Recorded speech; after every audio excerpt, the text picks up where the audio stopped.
Season 16's here, and Bloodhound has had a few changes at the start of Season 16 to his kit, and now he plays a little bit differently than he did before. But in my personal opinion, I think he's even better than he was before the update, and I'm going to explain to you why.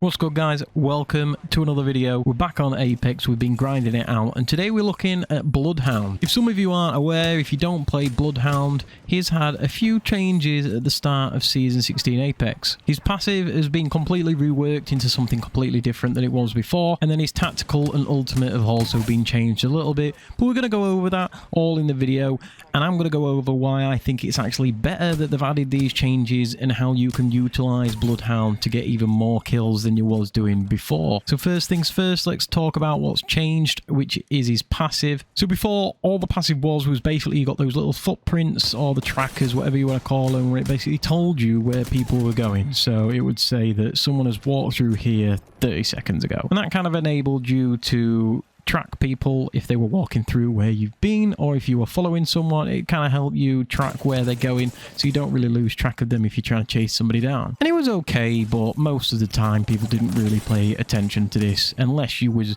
literally trying to hunt one solo after you killed his two teammates. That was the only time it really came in useful, and even then sometimes it wasn't really brilliant. Now you still do get this in his tactical, but the other thing that has been added is a little white raven. Now this little white raven will spawn anywhere on the map. I don't know if there's a specific time that it spawns or when it spawns. I don't really know. But it'll spawn on the map, and the little white circles, very similar to a care package on your mini-map, to tell you where it is when it's spawned. And when this is here, you can either go up to it and interact with it, or you can just hit your scan on your wrist when you're close enough to it, and the bird will fly off in the direction of the nearest enemies. So it'll put some arrows on the map for you and your teammates to see, and it'll basically fly in the direction where the nearest team is. Now, if there's lots of arrows on the map and it flies really far, that means the team is quite far away. But if there's only a few arrows, like maybe 1, 2, or 3, that means the team is really close to you.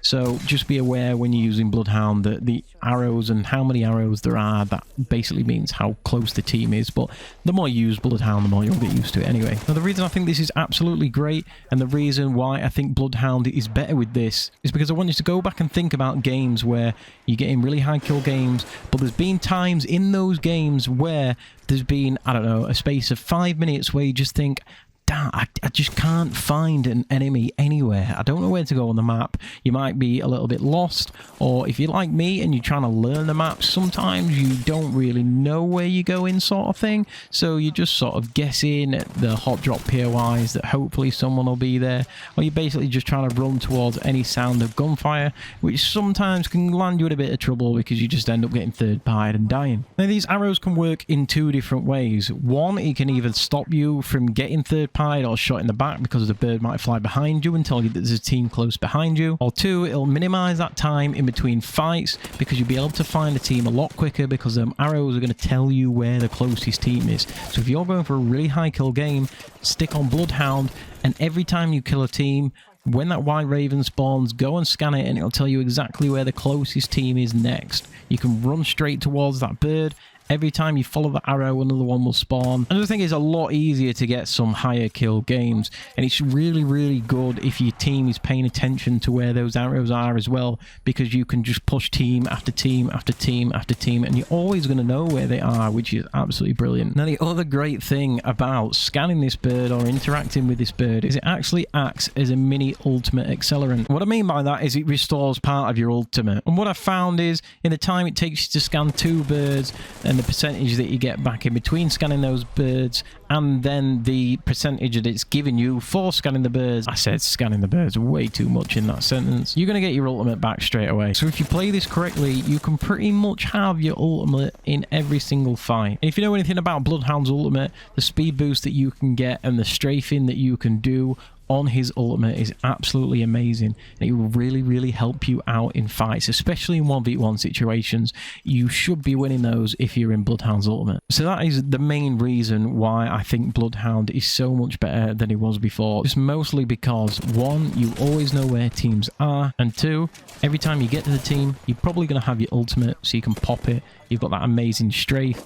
You hit enemies at bright red bubbles, so you know exactly where they are. You can call them out to your teammates, and it just really helps you in fighting. Just before we go any further, make sure that you've hit that subscribe button. We absolutely smashed our goal last year and got well over 1,000 subscribers, so anybody that wants to hit that subscribe button, your support will be greatly appreciated. And if you do enjoy the video, make sure to hit that like button. It really helps the videos get out there to brand new people. Helps a lot more than you think, and obviously it's completely free and takes about 2 seconds, so you may as well just hit the like button. So the only little downside that's been adjusted to his tactical, obviously, which is his scan on his wrist, is that the duration of that scan has been slightly reduced.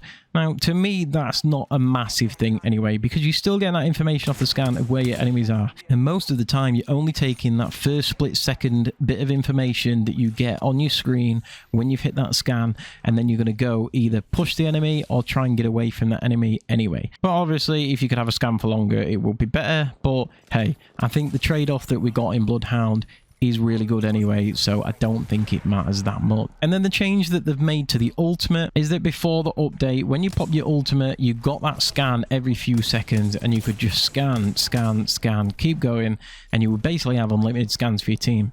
The difference is now that when you're in your ultimate, it doesn't refresh your scan like it did before. Again, I don't see this as a massive issue. If you're communicating with your team, all your enemies are going to be highlighted bright red anyway, so you can communicate to your team where they are. And once you've hit that first scan, you and your team are both going to know where the enemies are anyway, so you've got a general idea of where they are. I think once you get to a certain level, you kind of know where the enemies are anyway. So realistically, you don't need to keep hitting that scan button. I think the biggest thing for Bloodhound now is people just getting used to his new abilities, because I don't really think people quite understand what the arrows mean when someone's playing Bloodhound. I know I've been on a few teams where I've been scanning the bird and I've been like, look guys, there's a team over there, and they're like, what are you talking about? What are those arrows on my map? Because some people who obviously don't really watch videos or don't really play Bloodhound aren't gonna know what these arrows mean. So hopefully more people will get used to what Bloodhound does and then get a little bit better at utilizing him as a team. But honestly, I think once people really get the hang of Bloodhound, it is going to be really good. So if you haven't, go try him out. If you're after some high kill games, I highly recommend trying out this legend, because he's just going to lead you straight to enemies every single time.